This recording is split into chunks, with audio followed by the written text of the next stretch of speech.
Africans, as I say, were deeply implicated in slave raiding, trading, and slavery for centuries before the Brits arrived. We now in Britain, we all think that multicultural, multiracial societies are a good thing. If here, why not in Africa? In that period, there were about 1.25 million white people enslaved by Arabs. Is the world today a better place because the British Empire existed? Okay, Mehdi, you want to point to the sins of white people, which is what you're doing, but you don't want to pay attention to the sins of non-white people, and I want to know why. Well, I have to say, thank you for your questions. I mean, they were unusually, if I may say so, intelligent and subtle. I've heard some of them before, but you clearly thought about this stuff, and it's nice to so you led me down certain routes I hadn't quite been down before, which was interesting. Well, Professor Nigel Biggar, thank you so much for finding some time today to speak to me. Not at all. Glad to be here. Um, Nigel, in the last good few years, you've, shall I say, waded into the topics of imperialism and colonialism from a sort of a British perspective, or at least British colonialism, and slavery. And I understand that you've taken some hits for that in terms of cancellations. Could you briefly recount a cancellation of your choice to give us an idea about what happens? Okay. Well, the original one, Lewis, was in December 2017, when I posted online a description of a research project that I and an eminent historian of empire had launched the previous July called Ethics and Empire.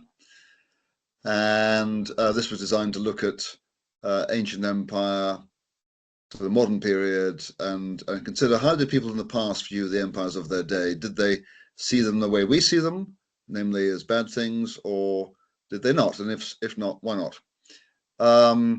I'd also published an article in the London Times the previous week, arguing that we British can find in our colonial past reasons for both pride and shame, shame and pride, both. And a few days after posting the online description of the project in, I don't know, 7th of December, 8th of December, an academic in Cambridge called Priyanvada Gopal tweeted her followers in Oxford and London and Cambridge, oh my God, this is serious, SHIT, referring to the project. We need to shut this down, she said. And then that precipitated a week's worth of 3 online protests. The first of all, first by a group of students in Oxford, the second by 58 Oxford colleagues, and the third by 195 academics worldwide. The last aimed at my university to get them to take the project out of my hands. Now that was an attempted cancellation. It didn't work because my university, as it happens, wrote in behind me and said that, you know, Professor Biggar is a grown up, he can do whatever daft research he wants to. But I observed that the person who communicated this to me from central admin insisted we meet behind a screen in a deserted cafe so no one could see us. which clued me into the fact that we do have a problem with, I hold certain views, and my views are known to be at least unfashionable, even objectionable, and people are scared of being associated with me in public, even in Oxford University, and that's a problem. There's a subsequent cancellation of the book I was contracted to write on colonialism, which was published 3 years ago. The publisher, a month or so after I had submitted the manuscript, the publisher cancelled the contract because they thought that public feeling was unfavorable to its publication. So that was successful, but the day was saved when another publisher came along and published Colonialism, as I say, in February 2023. Wow. Has that affected how you approach your scholastic, work on these projects? Does it put you off doing some? Does it change the way you might present topics or your ideas? Well, clearly it's not put me off. I mean, I was blindsided in 2007, 2018 twice. And I was urged by close friends of mine to drop the topic because he said it was so toxic.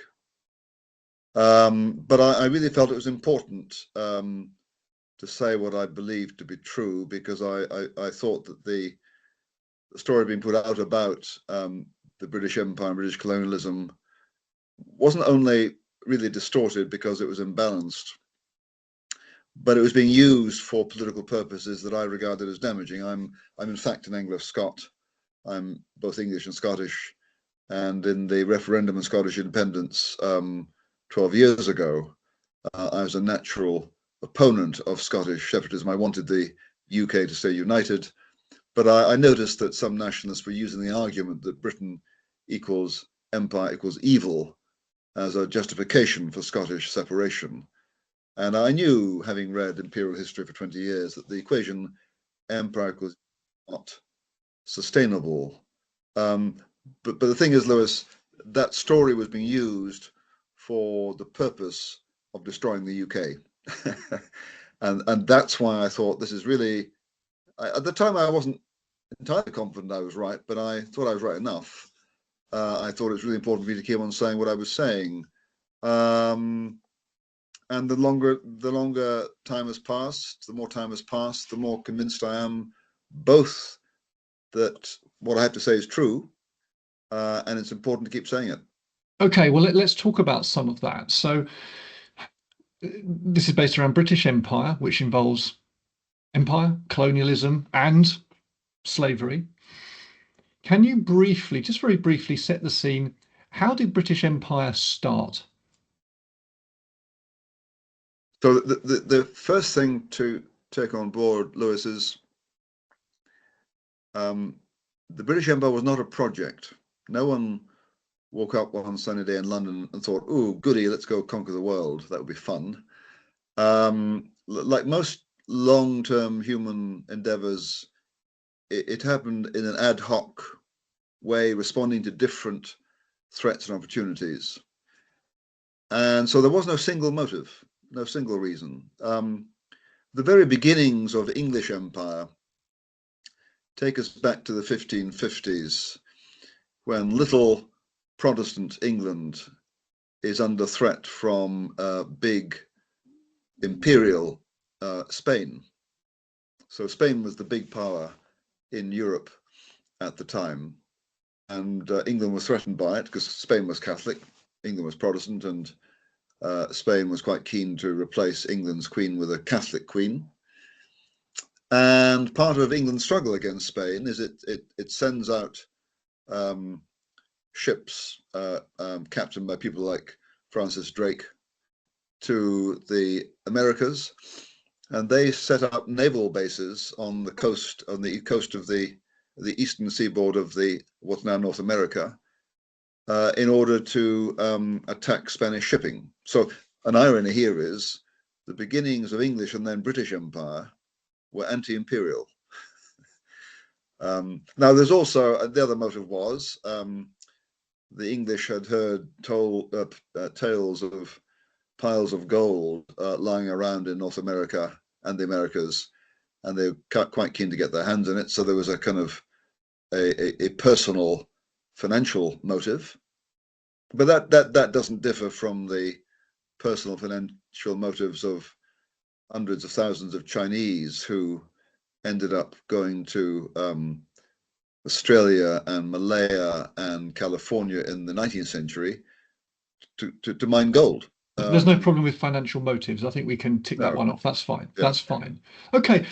Sorry, that's the very brief, the very early beginnings. But okay, so we start to move that way, and perhaps Britain starts to become richer in a response to threats from Spain and so forth. And part of that is trying to plunder gold, either from new lands that it finds, or plunder the gold from other people that have already found the gold. Right. We'll come back to that in a bit, hopefully. In looking into what you've been talking about recently, apart from reading, of course, I also did watch last night a recent discussion you had with somebody else, a gentleman called Mehdi Hasan. And I'd seen him before a few times, and he's a kind of semi-intellectual attack dog.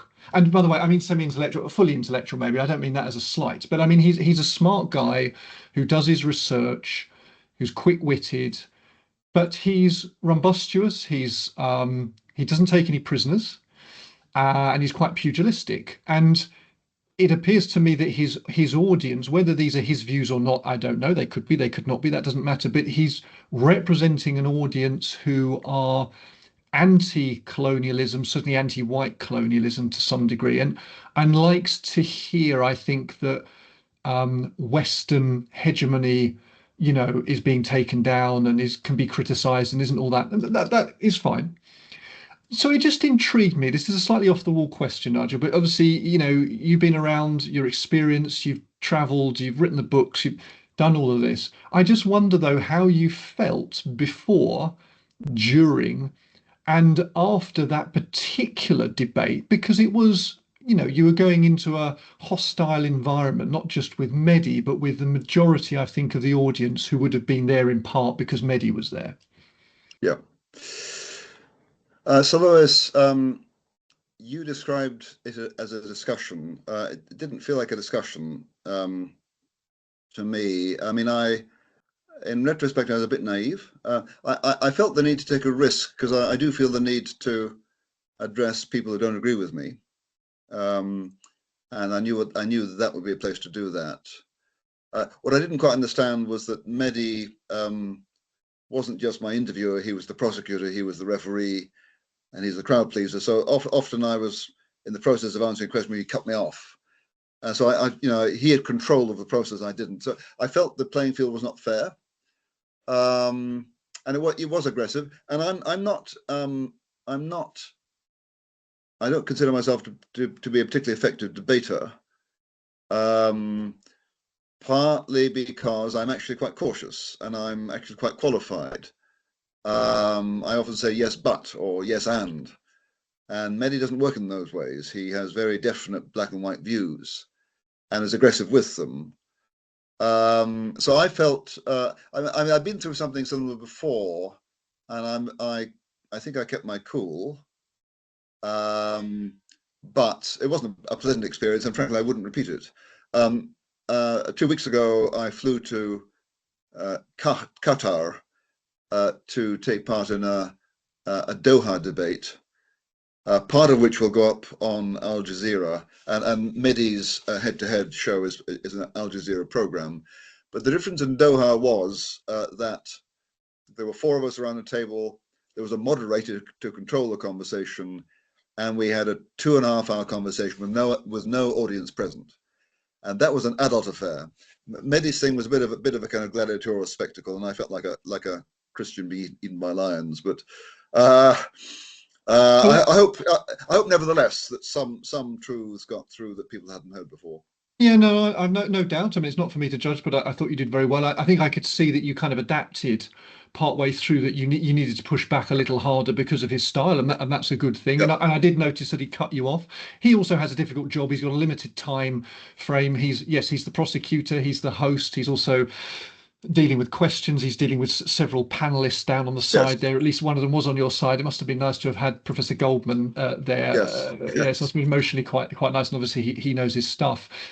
One of his main lines, Mehdi Hasan, if I don't want to give you PTSD, but if I could bring this back, and I thought this was interesting. One of his main lines, apart from that Cecil Rhodes was awful, he did go on about that an awful lot, but was that he was interested in the absolute arguable immorality of, let's say, slavery and other immoral parts of the British Empire. And he wanted to talk about that in absolute terms, that it was clearly abhorrent. And I felt, if I may, that your line of response to that is, yes, it was abhorrent. However, we should look at that within the context of what other empires were doing at that time. And in that sense, it wasn't special. It was the norm. It was perhaps even expected. Those are my words, not yours. And you may want to adjust what I've said. And I thought that both views had a point, that Mehdi and say, look, we're talking about this British Empire. We don't care about what other people have done. Was this abhorrent or wasn't it? And again, your view was, well, yes. However, this is the way things were at that time. And so he talked about whataboutery, and you shouldn't be comparing British Empire to the Nazis, and so forth. How do you feel about that? Obviously, in the moment you were only able to give very short answers as you Yeah. described. But what's your feeling about that argument broadly that he made?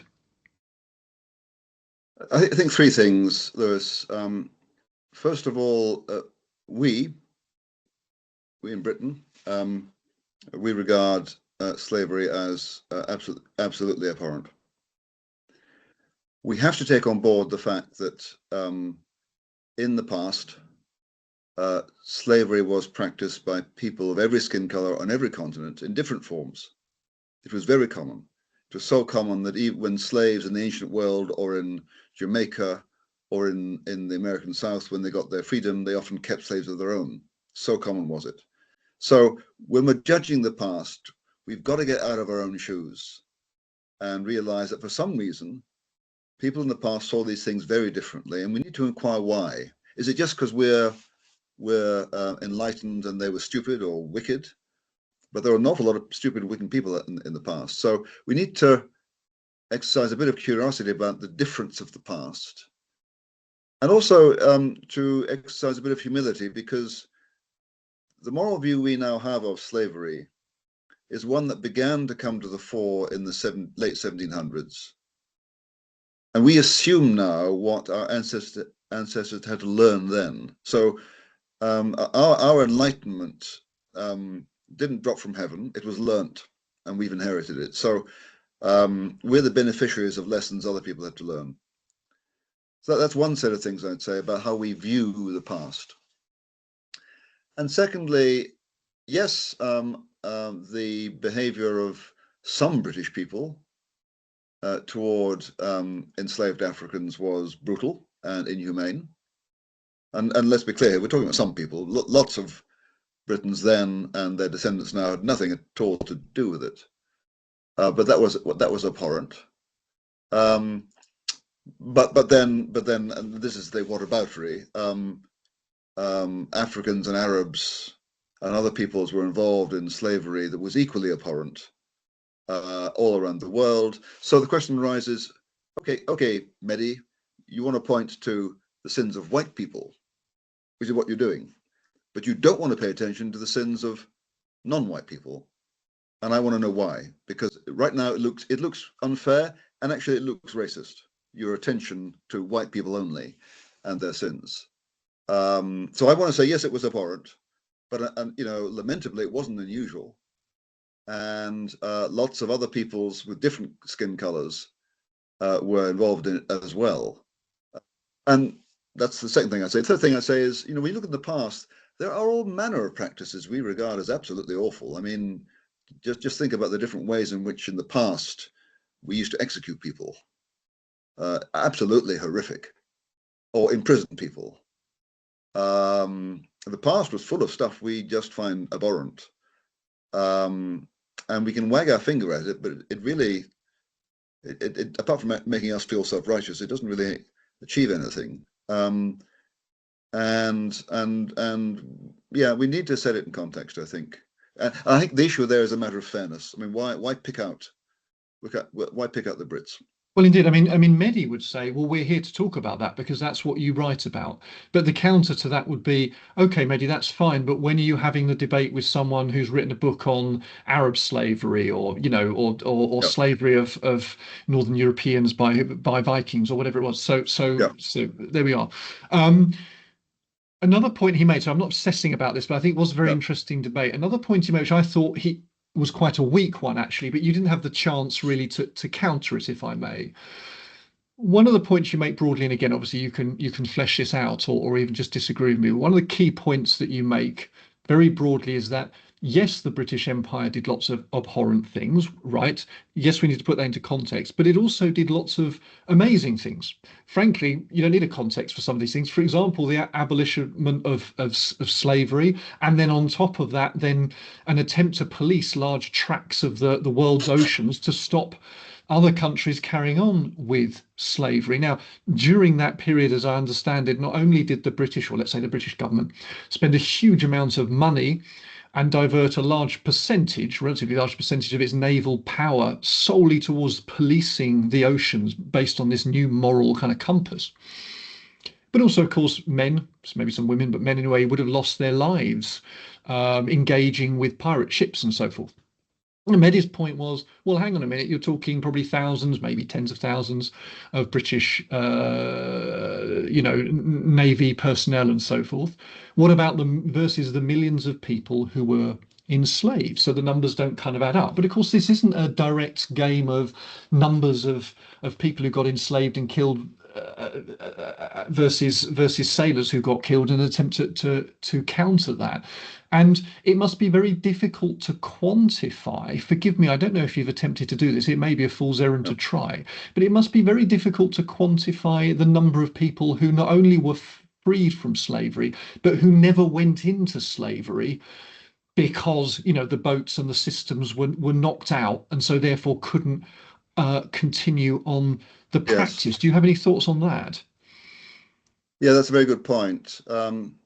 I think the number of Royal Naval sailors who died, mostly from disease, manning the West Africa stations, so stopping slave trading between West Africa and the Americas, was about 1900, so not a huge number.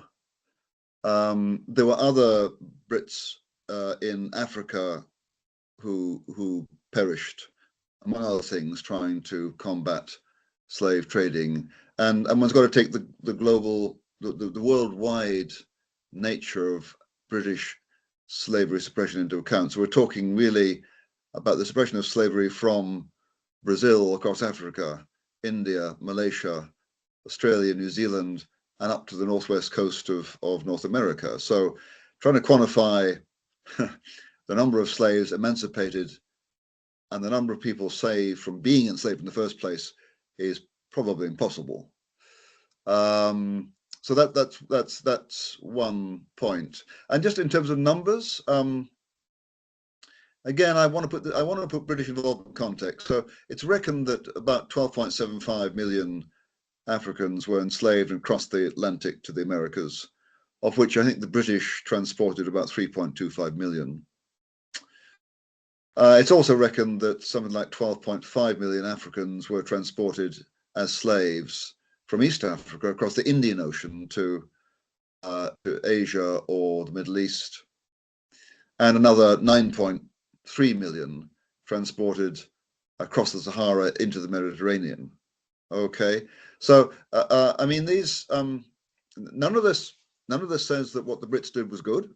It just makes the point that lots of people were doing it, and here's what I can't remember what Mehdi's response to this was, but here is, having said that British involvement in slavery wasn't really extraordinary. What was extraordinary, and you've alluded to this, is the fact that the British were among the first peoples in the history of the world to decide to abolish slave trading and slavery, and then they were the leading nation after the Battle of Waterloo in 1815, trying to suppress slavery worldwide. Now, I can't remember what Mehdi had to say about that, but they say that's another context that is, it's either ignored or rubbished by those who want to focus on the white British sin of slavery. Why do you think, Nigel, that there's so much literature, both for the layperson and scholarly works as well, I think, and in terms of art forms, paintings, films, why does so much of it that's about slavery, why does it focus on the slavery of Africans? And sorry, actually building on the point that you made there, focus on the slavery of Africans where the slavers are Westerners. Yes, because because before the Africans were enslaved by Western merchants lying off the coast of West Africa, they were brought to the coast by their African enslavers. So let's be clear about that. Okay, so why the focus on white perpetrator and African victim? The only explanation I can think of, Lewis, is it's politically useful. I say that partly because the focus on British guilt for slavery intensified after the killing of George Floyd in Minneapolis in May 2020. The movement Black Lives Matter in the US experienced an upsurge. It crossed the Atlantic, and anti-racist groups in Britain took it up. And the story they told here was that Britain is systemically racist, and that's because of our colonial past, which can be summed up in the word slavery and the racism that justified the inhuman treatment of Africans. So this story of white oppression and black victimhood is useful to anti-racist groups in the UK. It's also useful to those in the Caribbean who are lobbying for reparations from this country. So the story is they were victims, we were perpetrators, therefore we owe them. Yeah. If you begin to pay attention to the complicity of Africans, the complicity of Arabs, then that raises the question: well, why are we just asking the Brits? Why aren't we asking the Nigerians to pay up, or the Arabs? And it's particularly problematic when the African Union a few months ago announced it was going to start presenting its bill for reparations, because Africans, as I say, were deeply implicated in slave raiding, trading, and slavery for centuries before the Brits arrived. So the only reason for this myopic focus on British sin and African victimhood has, I think, is in terms of it's politically expedient to keep that focus, because otherwise the political cases being pushed begin to disintegrate once you start to take account of these other factors that I think deserve attention. Yeah, that sounds reasonable to me. I mean, I think there are other factors as well, probably. I mean, scholarly work may lean that way because perhaps even today, maybe that's not true, but perhaps the majority of scholars in this area are Westerners and therefore have an interest in Western influence and slavery. Hollywood films based in America, so they're going to be quite interested in the origins of a lot of people of Black African origin in America, and that would be so there's that as well. But I hear you. I do hear your point. Just a couple of qualifications there. Yes, I mean, I think a lot of this attention is as it were imported from America, I think. And secondly, in the last 2 years, books have started to come out. First of all, on Islamic slavery by Justin Marazzi last year, and then just now a book by Martin Plaut called Unbroken Chains, a 5,000-year history of African enslavement. So the scholars are beginning to broaden their attention now, and that'll be interesting to see how that affects the debate. No, that's very interesting. Well, I was going to say, do you know much about, can you give us a little bit about the enslavement of the English? Because as I understand it, at certain points in history, I mean, a long time ago now, but nonetheless, at certain points in history,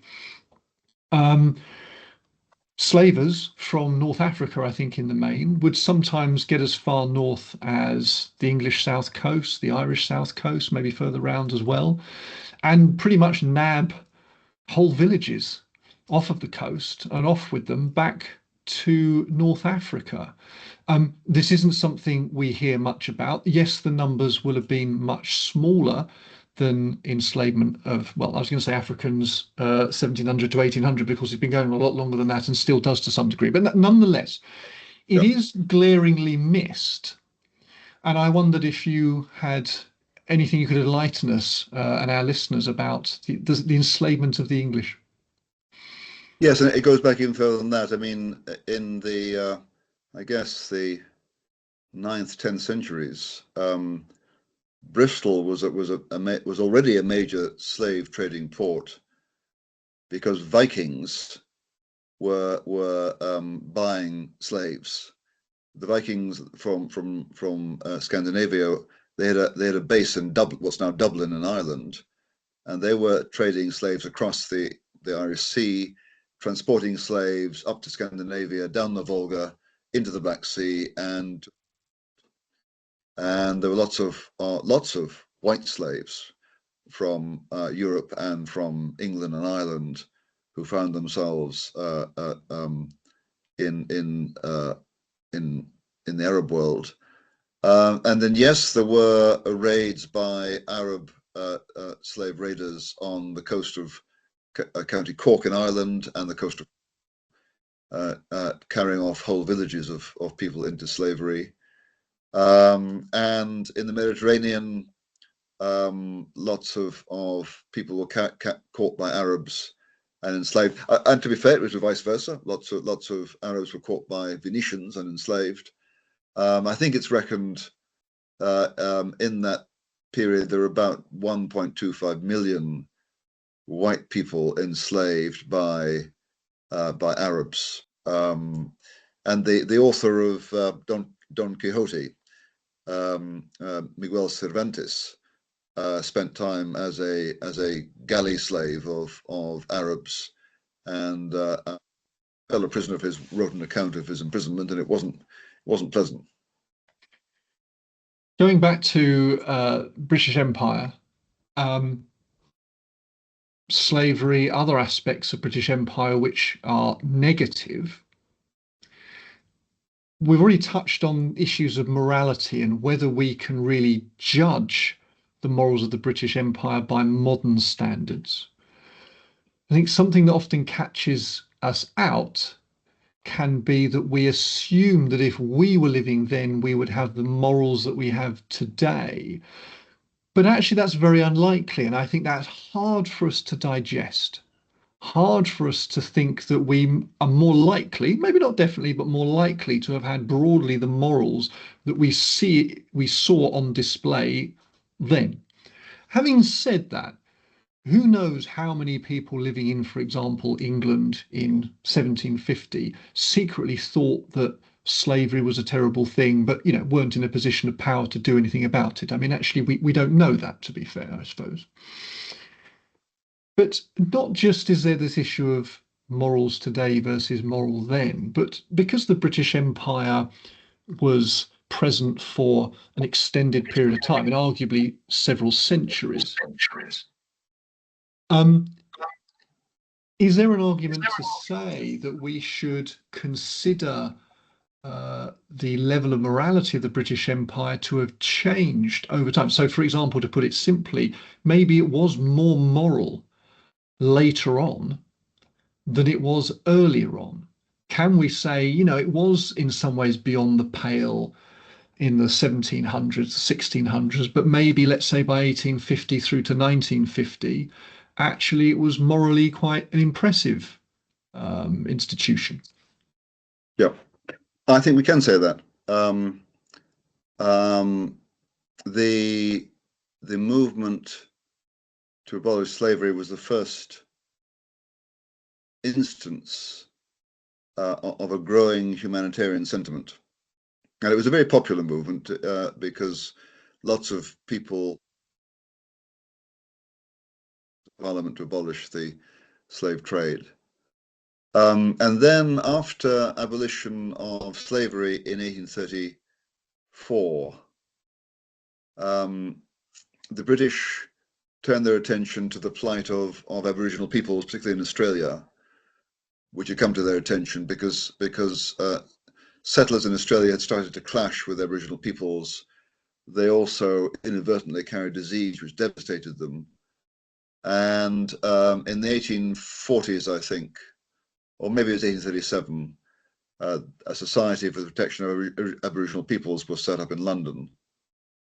So I think we can see the growth and broadening of a humanitarian sentiment, a concern for the plight of very, very unmodern peoples in Australia, in New Zealand, in North America. British people were aware that these folk were suffering under the impact of European settlers with their modern technology, and that there was lots of lobbying in London to try and moderate that impact and aid the natives. And as I said, the movement to suppress slavery began in the early 1800s. It lasted through to the end of the British Empire in the 1960s. The other thing that was learnt was the American Revolutionary War of the 1770s and 80s convinced the British that if you're going to have overseas territories, you really can't try and govern them directly because the circumstances are so different. Communications in those days would take months to cross the oceans. And therefore you need to let them have a measure of autonomy. And that's why, starting in the 1860s, Canada, Australia, South Africa, New Zealand become increasingly independent states. By 1930, they are effectively independent states. And during the First World War in 1917, the vision of the British Empire, as it were, relaxing into a voluntary association of independent states under the title the Commonwealth, was invented. And India was put on the same track as Australia, Canada, New Zealand, South Africa in 1919. So there was a recognition around the First World War that the empire would have to, in a sense, dissolve or at least relax into a voluntary association of independent states, which is what happened in the 1960s. Has there been another empire in history that has voluntarily dissolved itself? Well, certainly some European overseas empires fought much harder to retain their possessions after the Second World War than the British. So yes, I mean, I think the principle, the liberal principle of self-determination was gaining increasing traction among the British in the 1900s, particularly after the First World War.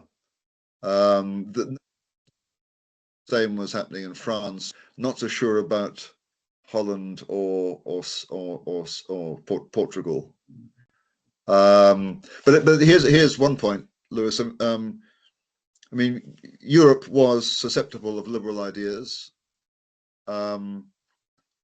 Liberalism as a political philosophy owes a lot to England and its political traditions. Most empires in the history of the world were not liberal.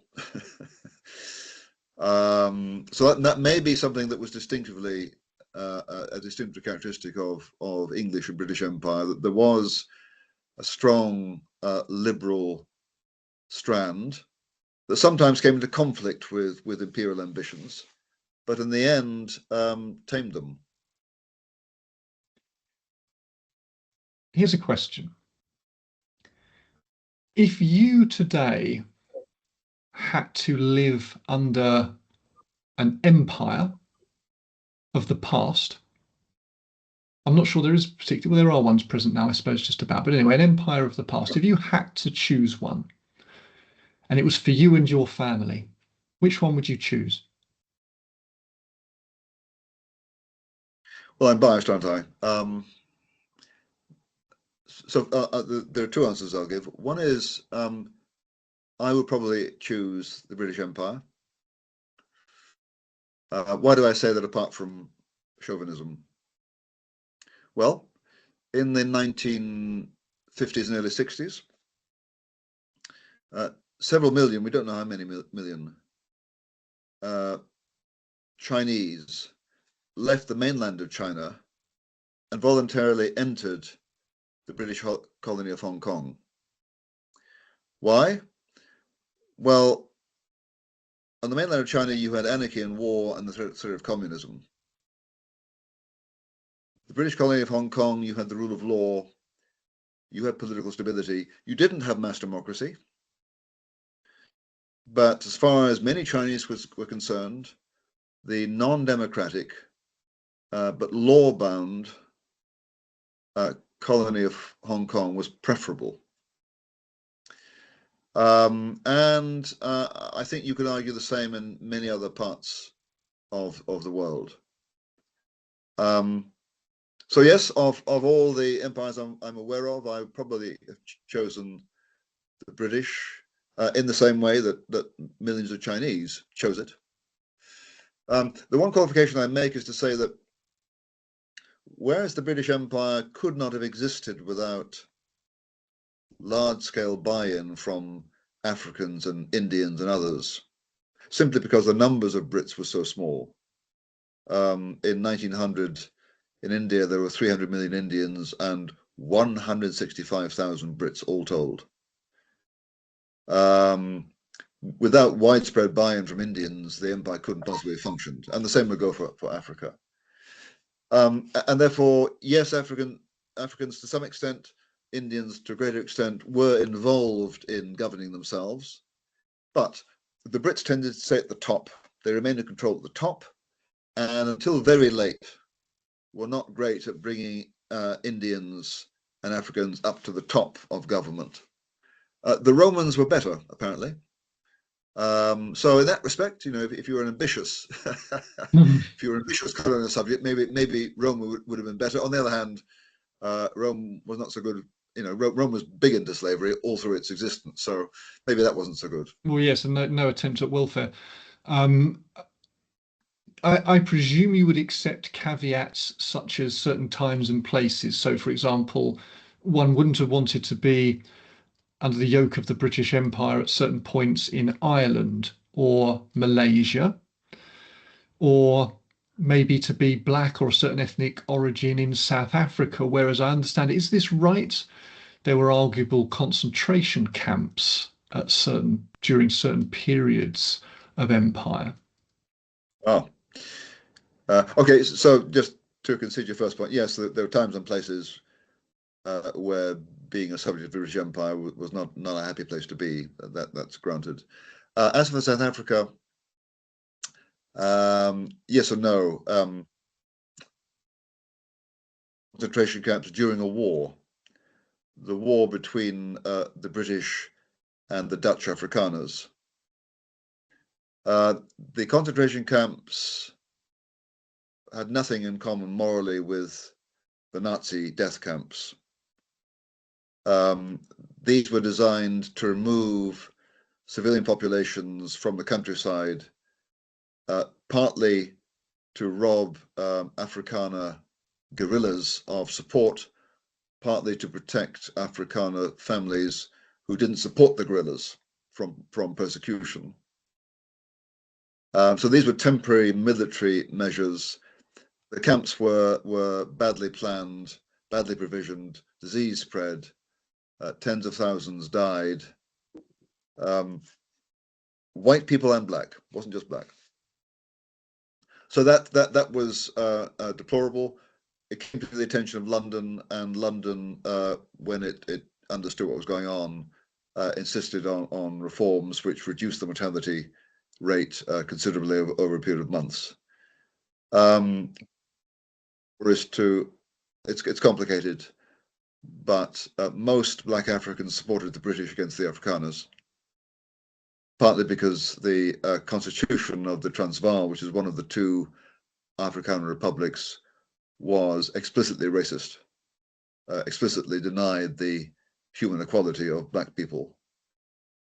One reason that the Afrikaners were pissed off at the British was for abolishing slavery. So it's complicated. But no, the concentration camps were there were major failures. People died. They weren't murdered, but they died mainly through disease. And those who were responsible, the London government found out, they stopped it. Nigel, we touched on at the start how British Empire started, how it was seeded. One of the criticisms of British Empire is how it ended. Now, of course, it's been ending or did end for a long period of time.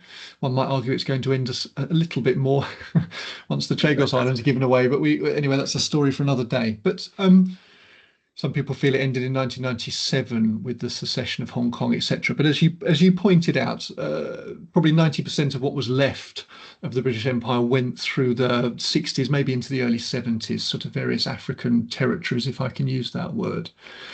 One of the criticisms of British Empire is that often when the British left, although they tended to leave voluntarily, in contrast perhaps to the French, as I understand it, nonetheless they didn't always leave in an optimal fashion.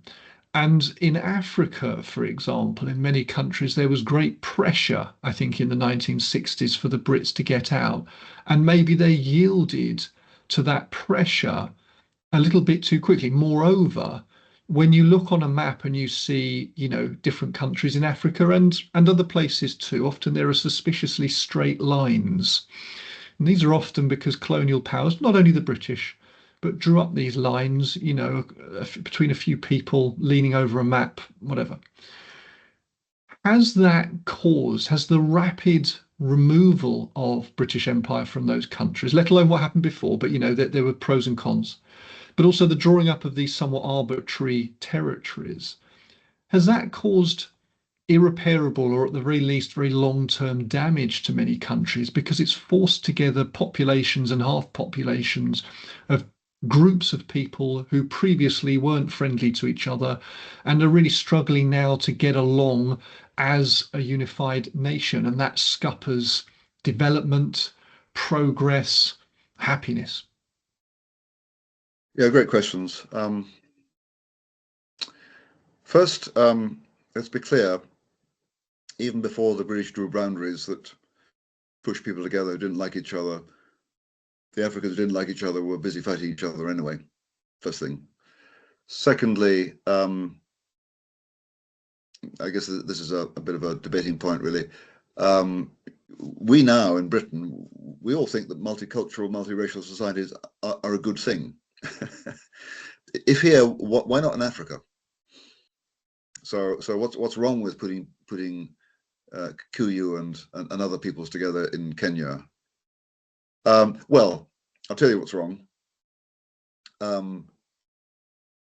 Insofar as we have a successful multiracial, multicultural society, we have it because we have a strong state that can manage tensions between ethnic groups. And can I point out that even now, the British state, which is a strong state, is having some trouble managing conflicts between different ethnic groups. So it's not easy to do. So yes, one could criticize the British for having left without having established strong states. And that has caused problems, particularly in places like Nigeria. But that said, there's one thing we need to take on board with regard to Africa, and this astonished me when I became aware of it, was that apart from South Africa, the British were in West Africa and East Africa for one lifetime, roughly 1880, 1890 to 1960, one long lifetime. So the time as it were to bed down a strong government was really quite limited. The other thing is, yes, even from the 1960s, it was thought by some, and especially by the then expert on British colonial Africa, Marjorie Perham, and I think people have said that increasingly since, and even some Africans have said it. But we couldn't have stayed because the clamour from middle-class educated African nationalists for us to leave was strong. The Americans wanted us to dissolve the empire. And in the years after the Second World War, we were virtually bankrupt. And we wisely decided, for those reasons, and also because the cost of staying would have required major, large-scale, widespread territory in the way that southern Rhodesia, that broke off from the British Empire to maintain white majority rule, could only do it for some years by military force. So there's one can blame British people for drawing arbitrary lines in the sand, but I think there's a great deal of tragedy attached to what happened in Africa in the 1950s and 60s. Politically, it had to go, but it wasn't in the interest of Africans that we should go, actually. But we had to go. Nigel, you have a famous page 274. Famous page 274, I think it is, in your book. 276, is it? Ah. Which draws up what you describe as the debits and credits of British colonialism. And I think that's an extremely useful summary. And I spent a bit of time actually to get my head around things, drawing up my own simplified version of your debits and credits and putting some examples in and having to look up where these places were and so forth, which was helpful. We're not going to go through those. That would be too big a task. But I wanted to, so by debits and credits, we're talking about things the British Empire did, which can be considered to be bad. Pretty obviously, I've got here, for example, these are my words: violence and coercion, racial hierarchy, discrimination, economic exploitation. In some cases, these are all in some cases, a denial of self-determination for some people, and cultural disruption. You touched on that. So sometimes not necessarily meant, and sometimes absolutely meant. And there are credits, many credits, providing military against other empires, most obviously the Nazis, also the Japanese. One might say the Dutch as well in South Africa and so forth, or the descendants of the Dutch. Social reform interventions. I put infrastructure and economic integration, famously railway lines, but many other things too, and rule of law, which is often still used by those countries today, and sort of institutional legacies of value. Here's then the big question, right? Underpinning all of this. Overall, when you weigh up those debits and credits, this is qualitative, not quantitative, sure. And the Mehdi Hasan arguments aside, overall, was the British Empire a force for good? Or can I put it this way? Sorry, Nigel, can I put it in my own simple way? Yeah, let me change that, actually. Let me change that subtly, but importantly. Is the world today a better place because the British Empire existed? So the brief answer is, in many respects, yes. The longer answer is, my view is you can't weigh these things up because they're different kinds. There's no, you can't quantify them. So what you can say is the British Empire contained both good and bad. You can then say, against its critics, it wasn't Nazi, it wasn't essentially racist, it wasn't essentially exploitative, it wasn't essentially any of those things. And then you can say, and we've touched on this, there were growing humanitarian and liberal impulses that resulted in what Marjorie Perham described as a progression in virtue. And as it were, the flowering of that was when the British Empire went to war against Nazi Germany in 1939. And between May 1940, when France fell to the Nazis, and June 41, when the Nazis unwisely invaded the Soviet Union, the British Empire offered Nazi Germany, the massively murderous, the genocidally racist Nazi Empire, the only military opposition, with the sole exception of Greece. And I say, we didn't have to fight that. We could have come to terms with Hitler in 1940. Churchill bravely said we couldn't, and we didn't. And the empire, and let's be clear, Britain's war against Hitler in Europe and against the Japanese in Southeast Asia was an imperial war. You had Indians fighting in Italy. My father fought with the British Army. There was an Indian division to his right. He was mistaken for an Indian in Italy because he turned so brown. And there were people from the Caribbean. West Africans fought in Burma. This was an imperial effort, but it was a noble war. And at one point, the British Empire was virtually alone. And the fact that it staked its life on that struggle and exhausted itself, in fact, says, I think, a lot about what the empire had become. Nigel, that's a great answer, but actually, with respect, I'm gonna pin you down on this because I think you've given me an answer about what the empire did, and I Okay. sort of changed my question halfway through, which was a bit unfair of me. I'm thinking today, post-empire, the world. And so this is quite a different question, actually, because Yes. you could have terrible things that happen. I mean, for example, the Industrial Revolution is surely has been a good thing for the world, but an awful Yeah. lot of people who lived through the Industrial Revolution or work in the factories weren't having a great time. Yeah. So I'm not trying to set up your answer here, but I'm Okay. thinking the world as it is today, in let's say 2026, is it a Yeah. better place because of British Empire or not? So I said yes. I'll say yes to that. Um, um, so here are the reasons why I say that. Canada, Australia, and New Zealand are among the most prosperous and least racist countries on earth, all products of the British Empire. India is a still somewhat liberal democracy. Liberal democracy hadn't visited India before the British introduced it, under pressure, but they did. English language is the only world language, partly because of the spread of British imperial influence during the 19th and early 20th centuries. The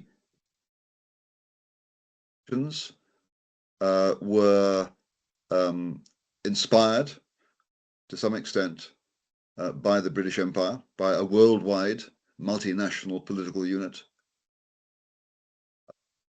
I could go on. I mean, I think that there are and yes, I mean the spread of liberal institutions, free press, rule of law, independent judiciary to places in Africa and India and elsewhere. These are institutions that China, Russia, Iran, and North Korea to this day don't have. Yeah, so no, I would say the world is better off in those respects. I mean, I always have to qualify it, Lewis, by saying in those respects because there may be other aspects in which the British Empire wasn't so beneficial, but in those respects, yes, without a doubt, I think the world is Well, okay. better off. Do you think there are? Can you think of any aspects? I mean, it may not be easy to do, but can you think of any aspects of British Empire that you think might have resulted in a diminished world in that particular respect? Well, that's interesting. Okay, but what I'm thinking of is, and this is the kind of dogmatic axiom, the kind of the fundamental assumption that many post-colonial decolonizing academics hold to, that the British Empire was fundamentally about extraction. This is the word, extraction. Another word is exploitation. It was about the plundering of resources and bringing them back to Britain. So the world is all the poorer for it, and Britain is the richer for it. And I guess the post-colonial world, the argument is, in a sense, that asymmetry of economic power between Britain and the West and the rest has remained, and it's unjust. So that's the argument. But actually, I don't think that's true. I'm not an expert on current global economic structures, and I don't doubt there will be some structures that are not fair. But to describe the British Empire as an exercise in extraction, to my knowledge, is completely wrong. It's completely wrong. And David Fieldhouse, who he's now dead, he was a leading Cambridge based economic historian of empire, who wrote a book about the Third World in the late 90s, said that he can't think of any country that wasn't colonized that emerged better off for not being colonized in terms of economic development, in terms of being plugged into a worldwide trading system. So you've Indian merchants making profits from trading with East Africa and Hong Kong. He couldn't think. Overall, his view is that the global economic system, the British Empire and other empires, particularly the British, because it was the largest, benefited colonized countries and enabled them to develop technologically more than those who weren't. So a prime example would be India. India emerged at independence as a major global trading nation, largely because of being a member of the British Empire.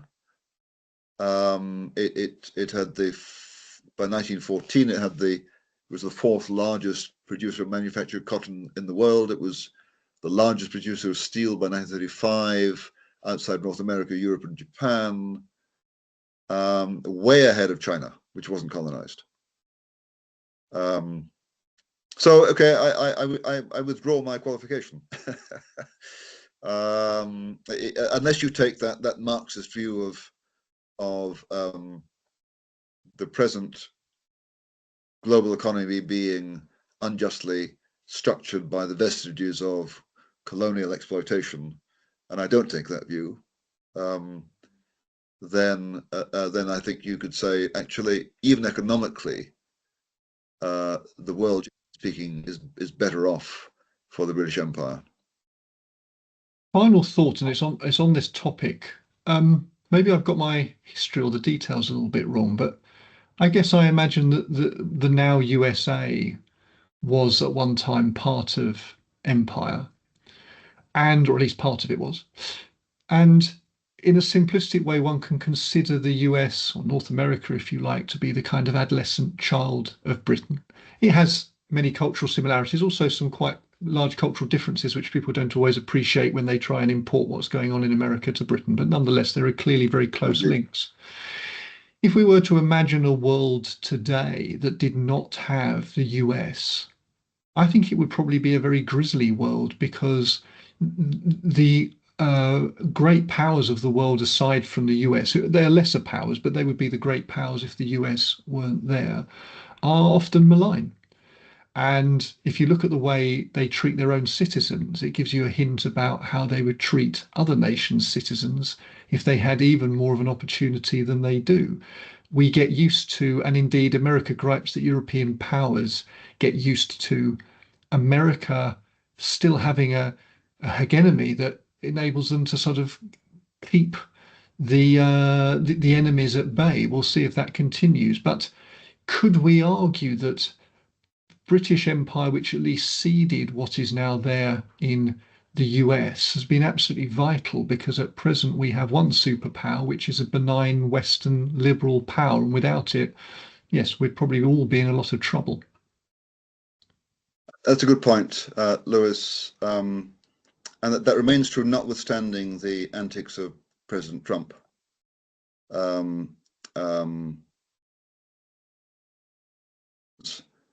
A law-bound liberal country where citizens have liberties that are protected that citizens in China and Russia and Iran don't have.